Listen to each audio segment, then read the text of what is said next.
En este vídeo vamos a explicar el montaje necesario para la generación de las modulaciones digitales ASK, BPSK y QPSK.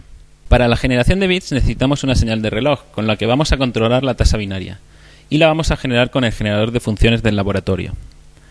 No os olvidéis de utilizar la salida TTL del generador de funciones, que ofrece una señal pulsada de la frecuencia que nosotros configuremos y con valores de tensión entre 0 y 5 voltios.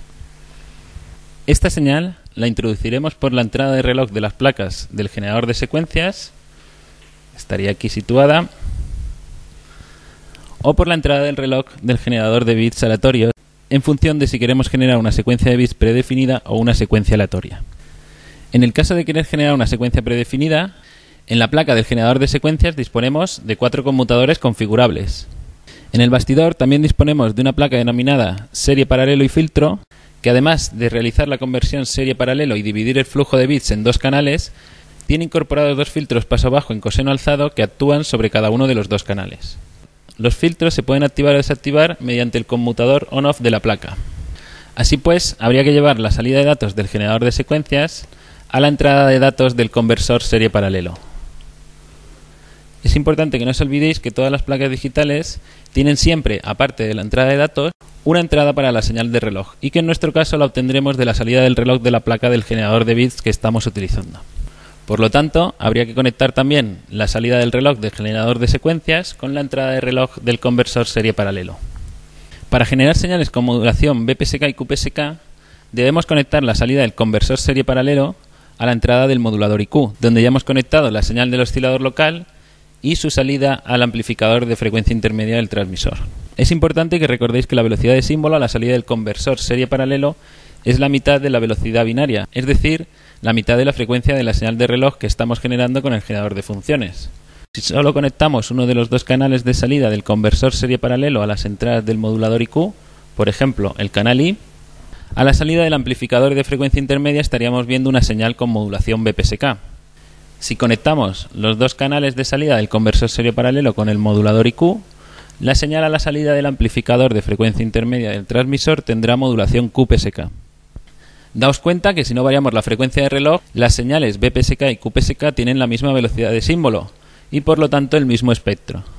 La diferencia es que la señal QPSK contiene el doble de información que la señal BPSK, ya que al utilizar para la señal BPSK solo uno de los canales de salida del conversor serie paralelo, uno de cada 2 bits no se está transmitiendo. Por lo tanto, como la señal QPSK transmite el doble de información en el mismo ancho de banda, la eficiencia espectral de la señal QPSK es el doble que de la señal BPSK. Si lo que queremos generar es una señal con modulación ASK, tenemos que llevar directamente la salida de datos de la placa del generador de bits que estemos utilizando a la entrada de uno de los canales del modulador IQ. Con lo cual, el montaje quedaría de esta forma. Daos cuenta además que como la señal ASK es una modulación de amplitud, no podemos utilizar las entradas de test del modulador IQ. Tampoco podemos utilizar la placa del conversor serie paralelo porque su salida tiene codificación bipolar y entonces el nivel de continua de la moduladora sería 0. En cuanto al demodulador, vamos a utilizar el amplificador de frecuencia intermedia del receptor, al cual vamos a conectar la salida del amplificador de frecuencia intermedia del transmisor, y la salida del amplificador del receptor la tendríamos ya conectada a la entrada de un demodulador IQ.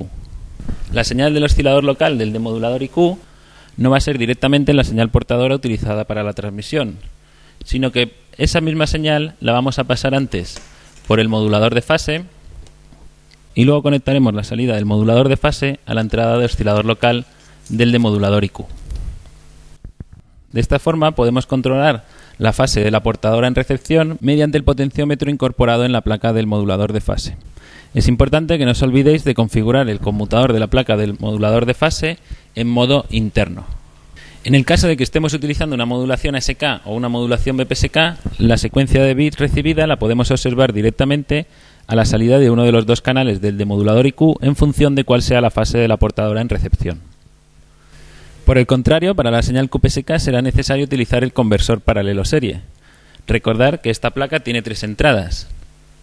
Por un lado, la entrada del canal I, que conectamos con la salida del canal I del demodulador IQ. La segunda entrada es la del canal Q, que conectamos con la salida del canal Q del demodulador. Y muy importante, no os olvidéis que al tratarse de una placa digital necesita también una señal de reloj que conectaremos en este punto. La señal de reloj tiene que ser de frecuencia igual a la tasa binaria, por lo que la podéis obtener de las salidas del monitor de reloj de la placa de generación de bits o de la propia señal TTL del generador de funciones mediante una T. La salida de datos recibidos para la modulación QPSK estaría en la salida de la placa del conversor paralelo serie. Y bueno, con esto ya estarían descritos los montajes necesarios para generar y demodular señales con modulación ASK, BPSK y QPSK, y esperamos como siempre que este vídeo os haya servido de utilidad.